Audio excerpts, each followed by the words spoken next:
متقی تقویٰ کی ایک ڈگری ہے، اس ڈگری کو حاصل کرنے کے لیے محنت تو کرنی پڑے گی نا، ہر ڈگری کو حاصل کرنے کے لیے محنت کرنی پڑتی ہے، انجینئرنگ ہو، ڈاکٹری ہو، وکیل کی ڈگری ہو، عالم دین کی ڈگری ہو، 4-5 سال بندہ محنت کرتا ہے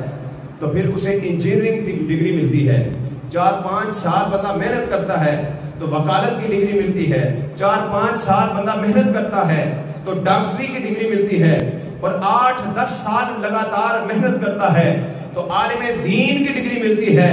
معلوم ہو گیا ہر ڈگری کے لیے محنت کرنی پڑتی ہے۔ 4 سال کے بعد انجینئرنگ کی ڈگری تو مل گئی مگر رب کی بارگاہ میں مقبولیت نہ ملی، 4-5 سال کے بعد تمہیں ڈاکٹری کی ڈگری تو مل گئی لیکن رب کی بارگاہ میں مقبولیت کی ڈگری نہیں ملی ہے۔ لیکن رمضان مبارک کے مبارک مہینے کے اندر تم صرف 30 دن کے لیے رب کی رضا میں راضی رہ جاؤ گے، اللہ تبارک و تعالیٰ تمہیں تقوی کی ڈگری عطا فرمائے۔